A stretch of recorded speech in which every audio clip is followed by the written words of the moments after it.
Nao viongozi wa upinzani wamemtaka Rais Ruto kuacha kuingilia masuala ya kidini, wakisisitiza kuwa makanisa yalimuunga mkono hadi kufikia urais, ila baadaye yakahisi kutelekezwa. Wakiongozwa na kiongozi wa DCP Rigathi Gachagua, viongozi hao wamedai kuwa serikali imefadhili wahuni na maafisa wa polisi kuvamia baadhi ya makanisa, akitaja shambulio la kanisa la Witima kama mfano bora.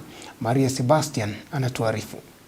Makabiliano ya kisiasa kati ya Rais William Ruto na viongozi wa upinzani yanaendelea kushuhudiwa nchini. Leo hii viongozi wa upinzani wakimkashifu Rais Ruto kwa kulaumu viongozi wa kidini ambao anasema wanaruhusu upinzani kufanya siasa kwenye madhabahu.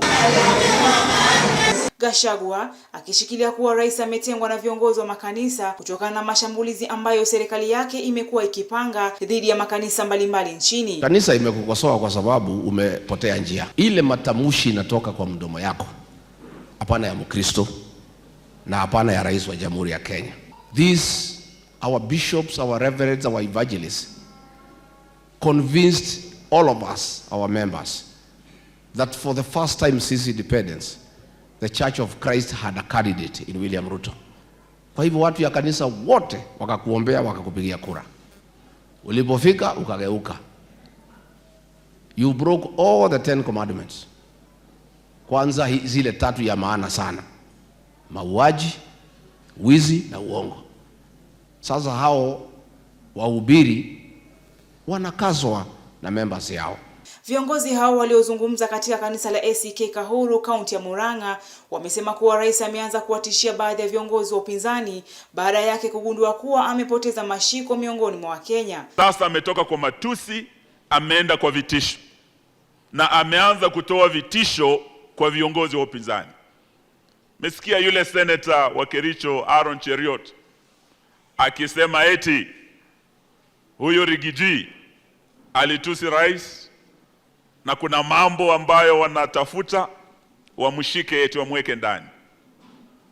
Sisi tutaka tuambie Bwana Ruto ya kwamba matusi, tumesema sisi hatuna haja na matusi yako, lakini vitisho hatutakubali uanze kutoa vitisho to the People's Loyal Opposition. Sasa ati kuna mpango ati wanaweza kuja kushika viongozi wa pande hii yetu.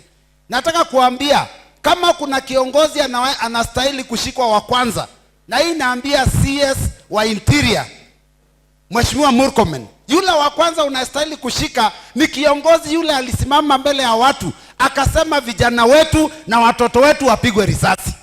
Huyo ndio alivunja sheria kwanza. Tunataka huyo ashikwe, awekwe ndani, ndio tujue kweli kabisa mnataka kufuata sheria. Wameapa kuendelea kuukosoa uongozi wa Rais Ruto liwe liwalo, huku wakiendeleza kampeni ya kumuondoa mamlakani katika uchaguzi mkuu wa mwaka 2027. Because it is his constitutional right to hold opinion, political opinion. And so we will continue to stand together. And I want to tell you, the United Alternative Government will stand together to liberate this country together with our children. And that is why they have come up with the hashtag Tuko Kadi. Let them continue. Let them not allow anybody to intimidate them. So, mujiandae. The best risasi kumpiga Mheshimiwa Ruto sio ile physical, ni risasi kwa ballot. Sebastian Maria, Undugu TV.